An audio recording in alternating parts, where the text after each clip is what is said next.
League. On to the next topic, which is two topics rolled into one. So I'm going to see how you feel about both of them. First is Petr Cech was included in the Chelsea Premier League squad. And the second was Ozil was left out of both the Premier League and European squads for Arsenal. Yeah. So I guess which one speaks to you more? The Ozil. I think I have more to say about the Ozil one than the Cech one. I'll touch on the Cech one briefly, but I just think that with the Petr Cech situation, initially I was like, "Raw, Lampard really doesn't trust his three goalkeepers to bring in Cech." But then when you read into it, they said because of COVID, they just wanted a backup keeper just in case they get hit with the whole COVID thing. I don't understand it though. Like, I honestly don't understand it, because they then had to give him a non-playing contract. Yeah. And it's just like, if someone, like, say worst comes to worst, Kepa and Mendy get injured, they've got Caballero now. Yeah.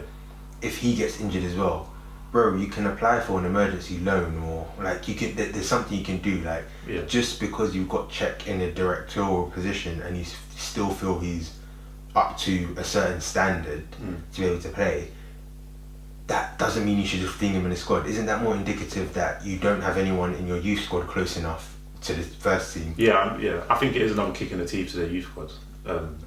Plus, it's saying the goalkeepers you got are so shit that we'd even consider someone who retired 2 years ago. Exactly. I mean, you might take Cech over Kepa at the moment, but I don't know. I just didn't understand it. Like, I hear the validity of it, but think about it. COVID as a disease, right? If it's really bad, you might go to the ICU, potentially lose your life. And rest in peace everyone who's lost their life thanks to COVID. Yeah, rest in peace. But not thanks to COVID, but yeah, I heard it. But as a result of COVID, yeah. If you think about it, most people, if you get it, you're down for a few days, week, whatever, and you have to self-isolate for a week or 2 weeks. How many games of football are you going to miss in that 2 week period that justifies putting Cech in the squad? Yeah, exactly. I think maybe there is a little bit of doubt in Lampard's mind about his goalkeepers, which could have crept into that decision. I don't think it is 100% the COVID. I think that might... Yes, that is what they came out with, and I do believe it to an extent, but I think there is that little bit of doubt in Lampard's mind, that because Mendy's a bit of an unknown fixture. Yeah, Cech recommended him to Chelsea, but well, me personally, and I can't speak for you, but I don't know too much about this Mendy. If he comes out and he's like Kepa 2.0, who have they got? Caballero. Yeah, but Caballero did decent for them back in the last season when they dropped Kepa. You're true, but I don't know. If Cech is up to standard, I'll stop checking. But is Cech? We don't know. We haven't seen That's him the for thing. 2 That's years. the thing. It's mad. It's a weird decision. And he was dropping standards in the final years at Arsenal as well. So it's not like he was the Cech we remember at Chelsea. I think there's a lot of rose-tinted glasses about it as well. Just thinking how good Cech was initially. Yeah. Like, I think I saw a stat that obviously, not to precursor the game, Mendy kept a clean sheet against United. And he's the first keeper since Cech to keep 2 consecutive clean sheets in their first 2 games.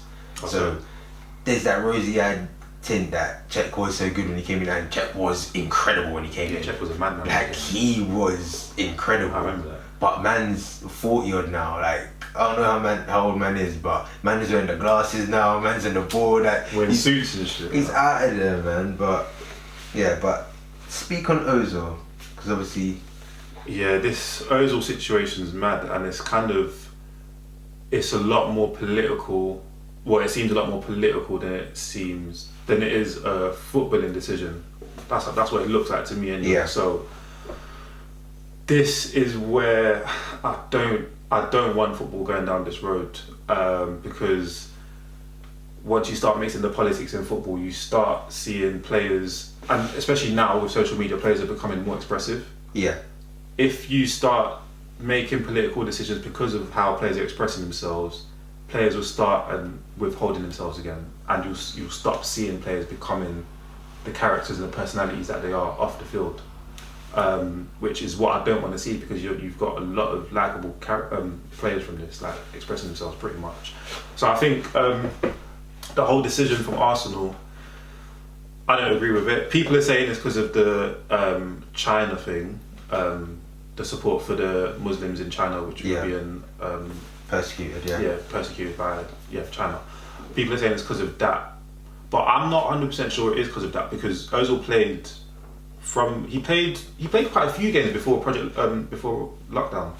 So, and obviously his tweet was at the start of the year, or was it Christmas time that he did the tweet?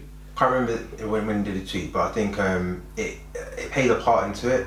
It must play some sort of part into it, because apparently any games that he features in aren't now broadcast in China. Obviously, that is a big cash cow for the Premier League and Premier League teams, that broadcast rights in Australia, China, all over the world gains a lot of money. But I think there is, according to Arteta, some form of footballing reasons behind it as well. Okay. Where he says he's given Ozil a fair chance, he's given everyone in the team a fair chance, and what he's seen of him, he doesn't fancy. That's cap. Which I think is fair enough in terms of the position Ozil plays. It's a luxury position in most teams, because he's not really the attacking midfielder who's going to be pressing people, he's not going to be tracking back. He is, give me the ball in the final third, I can make stuff happen. Yeah. Still one of the best at it. Like, vision, insane. Some of the goals he scored, some of the assists he's created in his career. Now that it's seemingly over, I can give man his flowers. But bro, that guy was a magician. That guy still is a magician. So, especially speaking now, after we've just put ourselves through the Arsenal-Leicester game, you can see that an Ozil would have been a great shout in that game. They were missing him. They were missing a creative midfielder in that game, which is... we'll get to the Arsenal game, but I did kind of touch on that last time I was here, that they needed a creative midfielder. But yeah, we'll get to that later. And you could see that they could have used someone like him to unlock defences, and it was just missing. So I think it's a bit of a miss to say, over the course of a 38-game season, when you've got one team on one side of the saying there's a potential for a COVID issue, so bringing in a goalkeeper that we had from yesteryear, and you've got the other team saying, you know what, even if we're struggling, Ozil, you know what, we're good.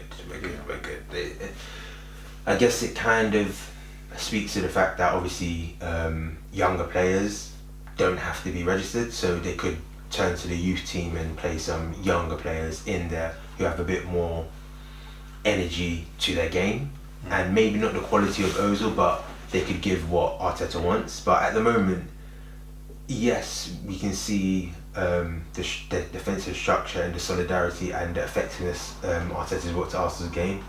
Attacking wise, I think we're still not quite sure what he wants, and I challenge any Arsenal fan to tell me exactly what Arteta wants from them, because I know Arsenal fans are very emotive and reactive on social media, but at the moment it's not quite there. We're not quite sure, and it could be a case of he's foreseen I'm never going to need an Ozil, which is fair enough, but then I guess I don't know, like loan him out. I don't know. Even that list, like I hear that Ozil might not fit the system that you're trying to do.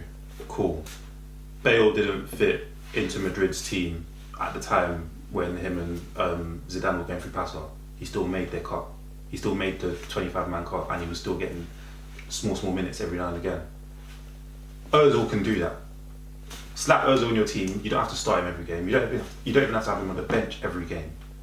But there might be every now and again where you might think, oh, maybe Ozil can sit on the bench. I might need him last 10 minutes, like against Leicester today. I think it is something's gone on in the background. I don't believe that all for a second that it's anything to do with football. I think something's gone on in the background, potentially to do with the whole refusing to take a pay cut. Yeah, the pay cut thing, which 100% on board with him. Which riled up the directors apparently. Probably that, and I do like. Obviously, this is pretty recent, but he did that tweet saying that he'll pay the salary of the Gunnosaurus. Yeah. The Gunnosaurus thing, which is kind of he kind of had Arsenal in a little position where they couldn't agree to it because it's making them look like dickheads. Yeah. But they couldn't say no to it because he had Arsenal on the tight race basically. Yeah. They couldn't do anything. Yeah, and I like the way he worded it, is that for as long as I'm a player under contract at Arsenal, I'll pay for his wages, and it's kind of like, boy, like, I'm taking my 350k to the bank to the end of my deal, because it's fair enough. That's the deal we signed. You signed the deal. You can't come around and turn around. Oh, it's a pandemic. Are you willing to cut your wages? You can ask me the question. I'm like, you know what? No, I'm not willing to cut my wages. Where do we go from here? Yeah. The same way if I turn around and down sticks and said I want to swan off, you find me for breach of contract. You're in violation. You're trying to breach our contract. Exactly. We've agreed a deal. Like, Exactly. I'm happy with this deal. Keep paying me the deal. And Ozil, keep taking that money, man. Yeah, and the thing is, going back to the pay cut thing, just quickly, Ozil apparently never ever said, I don't agree to taking the pay cut. He said, let me understand where the money's going to go. Exactly. Let me see where the money's going to go. Let me check because I think they had an AGM meeting coming up, or a quarterly AGM meeting, something coming up soon. He was like, after these results come and we find out where the club is financially, then we can go back, sit on the table and discuss a pay cut. Yeah. Because he didn't 100% believe Arsenal needed to make those pay cuts. Yeah. So I hear him on that. I'm on the other side, man. Yeah, no, I'm with you. All these Americans just there for the money. Like, come on, man, enjoy the sport, fam. Enjoy the sport. Fuck off. Don't you love Atlanta? What's the next topic? What's the next topic?